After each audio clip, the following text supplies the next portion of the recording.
in small quantities from one system through the other. For example, cycling, there's a parking brake. Cycling the parking brake, a little bit of fluid would go from the green to the blue, and there was a gauge in the cockpit you could look up.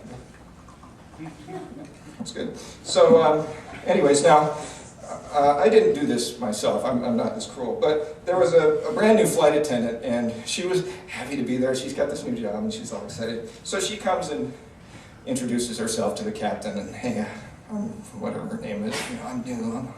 He says, hey, can you do me a favor? Could you go back and flush the lavatory, the toilet in the airplane for me? So she, yeah, it's great. So leans over to this first officer, says, look, just follow along, okay?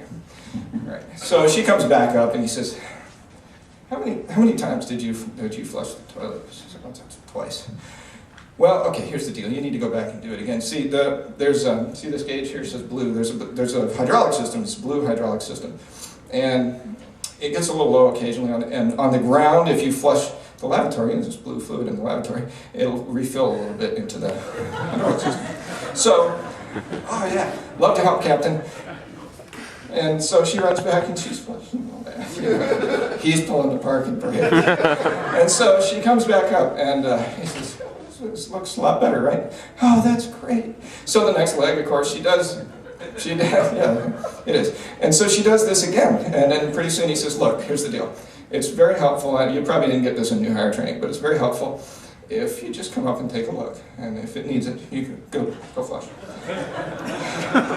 And that's funny, but the funnier part was hearing from the next crew that flew with her when she came up and said, the airplane is broken because I'm flushing the lav and the blue's not going up, Now,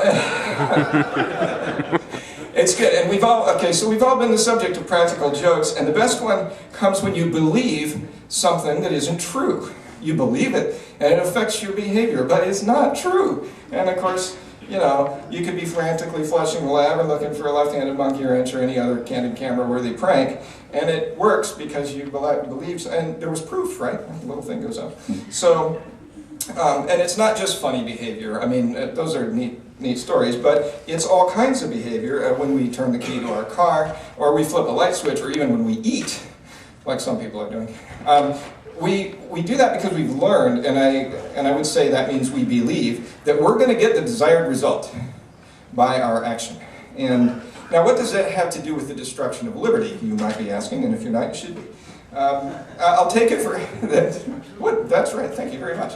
I'll take it for granted here that most everyone in this room has a fairly good and common understanding of the basic principles of individual liberty and of rights. A right is violated when somebody behaves or takes action in a way that violates that right. Rights aren't violated by mere belief. They're violated by action, but belief influences behavior, as we've demonstrated. And having demonstrated that, we can draw a summary conclusion. And the summary conclusion is that when a right is violated, it is because a person's belief in rights is not strong enough to prevent them from violating those rights. It's a crisis of belief. Now, this does not happen in just one way. It happens in several different ways, and it will be important for us, I think, to understand the different ways that it happens if we're going to persuade people that rights should, in fact, be respected. And I'd like to describe three different ways that this happens. The first is some people are ignorant of rights, and I don't mean that to be insulting, but what I mean is they just don't know about rights. Some people, a second group of people, believe, they have a strong positive belief that there is no such thing as individual rights. They don't exist. Some other thing does exist, but they don't. A third, which I'll spend the most time, is on people who believe in rights. They have an identifiable, articulatable view of rights, but they have some other passionately held belief that they believe is more important than your rights. Now, I should note that there is another possibility, and that is that somebody is just totally unaware of their behavior. That's not directly associated with rights, but it can cause the violation of them. But because it's not an issue of belief about rights, I'll set that aside for now. I'd like to start with ignorance. Some people have never heard of the idea of individual rights, and I know that's amazing to probably any of us in this room, but it's true. They're not intentional rights violators. They don't know they're doing anything wrong. They just don't know any better. They've never heard of it, or they don't give it much thought. And for those people, many times it's sufficient to simply explain to them that there's this thing called rights, and what is it? And give them, don't be condescending, be polite, and just draw it out for them. And there are lots of tools for that, and I'm not going to give them all to you now.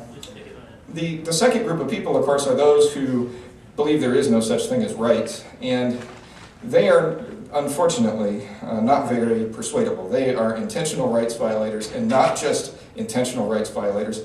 They intentionally oppose the idea of individual rights. Now, the good news is that I believe they are very few in number. There's not very many people that think that way. The bad news is it's probably impossible to persuade them, or very, very difficult. They believe things that are very different, very, very different, radically different from what we believe. Now, the last group are those who have a fairly well-defined sense of rights, and this, I believe, is a numerous group, a large group, and they have a different problem. They have some passionately held belief that they believe is more important than your rights, as I previously said. So that could be something like do-good or socialist economics, or gun or drug grabbing, or anything like that. Now, people who fall into this category, interestingly enough, they're intentional rights violators, and they commonly see themselves that way. They excuse their violation of your rights, or anyone else's rights, based on the strength of their belief and some pragmatic or flexible view of rights. And I'm sure you've met people like that. The paradigm here that I want you to grasp is that it is